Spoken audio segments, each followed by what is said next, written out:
Welcome everyone to the Loan Officer Sales Training with the Mortgage Calculator. Today we're going to be talking about the power of reciprocation. Great topic here. We've touched on it once before, but got some new stuff to talk about here. Give us just a minute here to go live on all the different platforms, and then we'll go ahead and get started. Go ahead and drop a comment there in the chat as you tune in. Definitely appreciate it. You can also drop any questions you have in the chat as we go through here today, so feel free to do so. And it looks like we're live on all the different platforms, so we will go ahead and get it started. Let's see here. So welcome everyone. My name is Kyle Hershey. I am the COO of the Mortgage Calculator, and this is our loan officer sales training that we do at 12 p.m. Eastern on every weekday, where we go through more of the front end and the sales end of the mortgage business. Today, we're going to be talking about the power of reciprocation. We're going to be talking about what that is, how do we trigger that to start happening, and then how do we actually use that in our day-to-day mortgage sales, right? So first off, what is reciprocation and the power of reciprocation? Obviously, a lot of you are going to know the definition of what reciprocation is, but we're going to be talking about the power of it and how we can use it here in sales. So, reciprocity represents our innate inclination to respond to gestures of goodwill with equivalent or even magnified positive actions. Notice that this says our innate inclination. Without even thinking about it, this is how humans are programmed. It's just what we do. And so that's what's so incredible about this concept, is that you don't have to do anything. It's already embedded into the human brain, right? The second bullet here is it's not merely a sense of obligation or indebtedness, but rather a mutual recognition that promotes a continuous cycle of goodwill, right? Reciprocation, it goes both ways. So it goes one way and then the other way and then back the other way and back the other way, creating that continuous cycle. So, excuse me, what's so great about this is, again, it's already human nature. So what are we doing? We're just tapping into that. And we're trying throughout the course of our business to capitalize on what's already there in people's brains. It's just human nature. So big thing I want everybody to grasp here is that you're not reinventing the wheel when you're trying to use the power of reciprocity. It's simply already embedded in all of our brains as human nature. Now, to start triggering this reciprocity, what do we need to do? Well, there's a million ways we can do it. Anything that would be considered a good gesture would be considered kind of kicking off the reciprocation. But notice the first point here, give before receiving, right? So if you're trying to kick off the power of the reciprocation by offering valuable info, insights, resources, you're going to establish that trust, creative sense of obligation on the client's part. So you're putting the ball in their court, right? That's what you're doing here. You're saying, hey, I kicked it off. Now you owe me. Now, you don't want to say that or act like that, but that's essentially what we're talking about right here, right? We've done our gesture of goodwill, and for the most part, it's typically going to come back. Here's a really cool example. This is kind of fun here. Okay, so there is a business study where a person sent out Christmas cards to hundreds of families, a Christmas card of his family, just a Christmas card, Merry Christmas. This was back when mailing Christmas cards was a bigger thing, right? And mailed them to I believe it was like 300 random families, did not know any of them at all. And got, I believe the number is about 40% of them sent him a Christmas card. and they don't know who he is, right? But he sent them one and they felt obligated to send one back, and they have no idea who it is, but that's the power of reciprocation, that they received something and they feel obligated to do something in return, even though they're going, I got no idea who is this person. We met them somewhere, sometime in our life, I guess, maybe. I don't know who it is, but they sent me a card, so I'm going to reciprocate and send them a card. So I always like thinking about that study. It's quite, like I said, it's kind of fun to think about, right? That just random cards to random people, and a good percentage of them come back of people sending this random guy their Christmas cards. And that's something that's pretty personal, right? It's family. And so it's kind of like, wait, I don't really know this person, but I'm still sending them a photo of my family, something very personal. It's not like you're emailing them back some writing. You're literally sending them a picture of your loved ones, which is pretty personal, and it's triggered by the person who sent them being personal in the first place, creating that reciprocity, right? Other ways we're going to trigger it here in the same vein there is just go the extra mile, right? Surprise and delight your clients by exceeding their expectations. We talk about this all the time at the Mortgage Calculator. Notice these 2 bullet points here are what we talk about all the time. Provide information, provide insights, be a resource to them, educate your client. Notice not only is that what we preach all the time, but right here when we're talking about reciprocity, which is a huge button you can push to create business, the first 2 bullet points here are that what you're already doing or already being taught to do, already using our systems to provide the nice quotes to them, to update the quotes. When rates are updating, that's something you're providing value. You're saying, hey, I took the time, rates went down, so I took the time, I ran your scenario again, I put it together in a quote, I sent it to you. That's you taking your time, using your resources, giving them insight, and they tend to feel obligated to at least get back to you or tell you the update on what's going on, right? So those are the type of things that we can do. So obviously there's a million other things we can do throughout the loan process, as far as, taking some things into our own hands, doing some things that will extremely benefit them or save them a lot of time, a little bit more tangible things. But the first step of kicking everything off is stuff that we're already doing, right? And notice the last point here, reciprocation doesn't end at closing. Now, we've talked about this on the referral trainings before, how obviously after you complete the transaction, you want to congratulate them. And that is a call of reciprocity. You're calling them to say, hey, congratulations. I'm so glad that we could get that done for you. And you're in your home. That's creating that sense from them of, yes, you just helped me get into this home.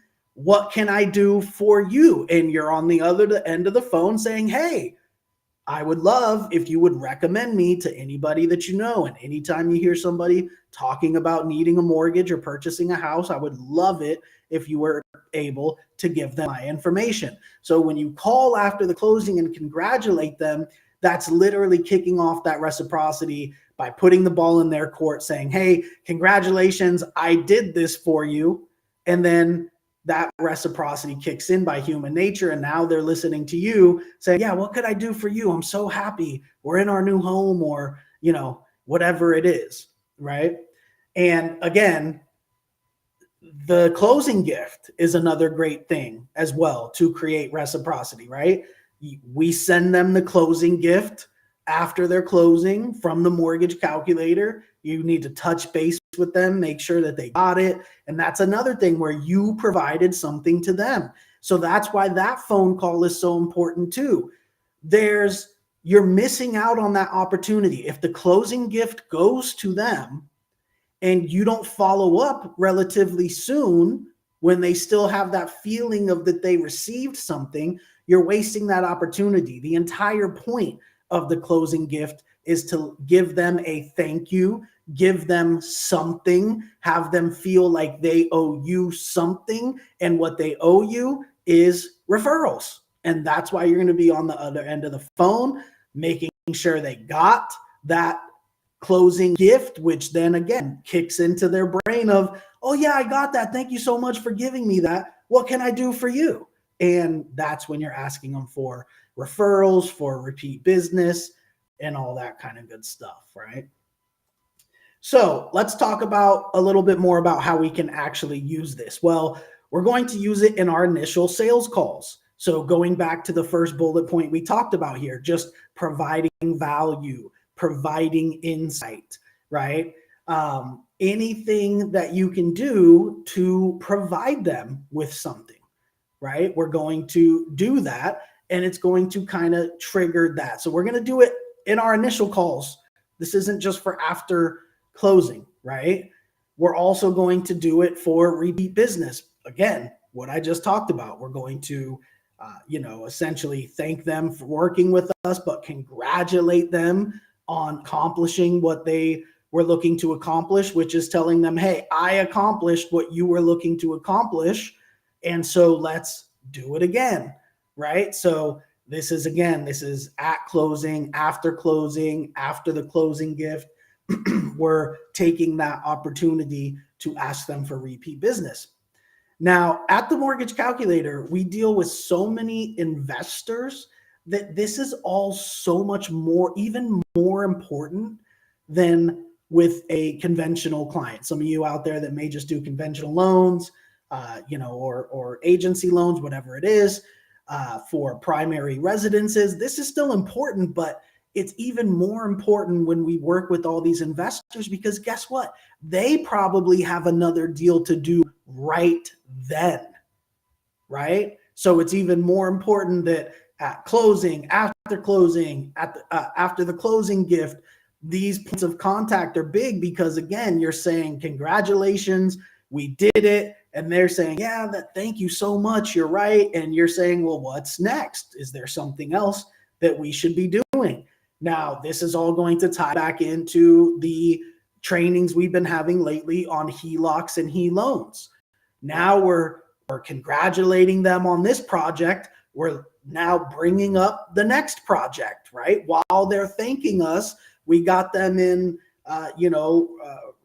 reciprocation mode here of wanting to please us. And we're asking them, well, what else could we do? Do you have any other properties that we should refinance? Or maybe we should get a HELOC or a HELoan? Should we go buy more properties? So even if they're not thinking about that, you can still put it in their head, and you're putting it in their head at the right time. While they're thankful for your help, they are open to the ideas that you're talking about, because they feel an obligation to you to listen to your ideas, maybe even to consider them or take them on. And so I just really want to stress, when working with investors, this is even more important, because they could have business to do right then. So if we just let them, after closing, if we just kind of let them go and we don't really talk to them and stuff, there's literally deals that could be done. We also talked about this on the Creating New Deals training last week. We can talk to them about literally creating deals out of thin air. You could literally have this investor that closed a deal with you that didn't want to do any other business, or just didn't think about it. They said, yeah, cool, I got this one done. Maybe in, next year I'll have enough money to buy another property, and maybe we'll do it then. You can totally rearrange their entire plan. You can plant ideas into their head of the possibilities. And now that they've done a deal with you, they have that level of trust.